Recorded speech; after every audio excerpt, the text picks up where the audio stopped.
Hey guys, welcome back to Exotic Car Hacks. My name is PJ and today we're going to take a look at a S65.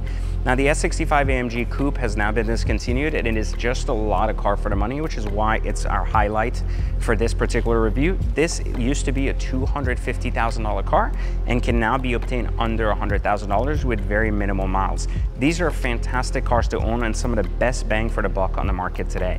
With the S65, you're getting the best of the V12 bi-turbo and a lot of cool things such as in this particular case, ceramic brakes, all of the bells and whistles you can expect in a four-door high-tech S-Class, but in a two-door sport coupe.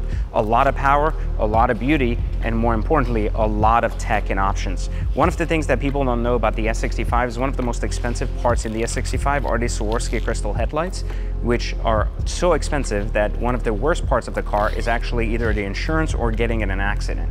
Nonetheless, the majority of the S65 here is primarily nothing different than a regular S-Class sedan or regular S63 coupe, meaning that it's not that expensive to fix outside of actual accidents or major breaks to the V12 motor. A lot of people are afraid of the V12 because they will say that it's much more expensive to fix. I've argued that the V12s have become much better over the years and have been used across the board in many other platforms as well, and currently are no longer a problematic engine.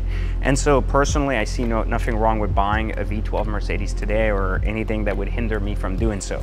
Now, as far as options, the S65s come super loaded outside of color combinations, some additional lane assist stuff that you can or can't get, but the majority of these cars are going to come based on color and basically if they have ceramic brakes or not. If they do have ceramics, you're going to pay a little bit more. If they don't, you're going to pay a little bit less. A beautiful S65 AMG is going to not just set you back a little bit under 100K, but can vary from an S63.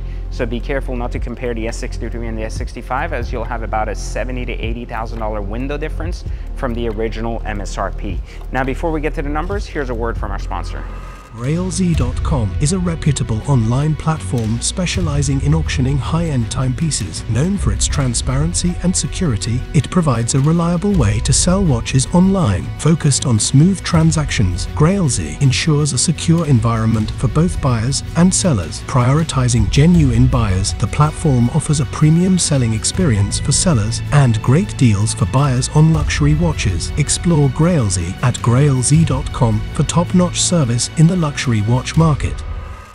Now, the majority of these cars are not problematic, as I said earlier, so what you're going to have to look out for is just some basic leaking from seals and gaskets as they gain age, and other than that, just a leather condition inside based on the sun having its take or not. If we take a look here at some of this leather options here, you can see that over time the leather starts to fade, and you see this happens on every single S-Class, regardless of it's coupe or anything else, if it's left in the sun.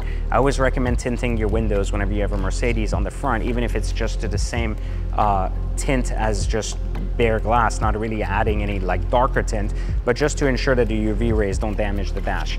Outside of that, if you're buying an S65, not an S63, you need to be buying these cars as close as you can between $75,000 to $85,000, knowing you're going to spend probably about $5,000 in repairs during your 12-month port of ownership, and should look for cars that have between 15,000 to 25,000 miles by now, allowing you to drive an additional 4,000 to 5,000 miles completely free.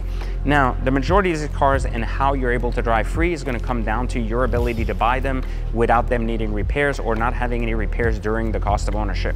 While the car costs haven't changed that much over the years and the cars have always been worth right around 80K, it's the amount of repairs that have gone into the cars generally, or the amounts of maintenance that have gone into the cars between brake pads, rotors, etc., that have caused a significant difference between someone spending $5,000 a year to drive one or $10,000 a year to drive one.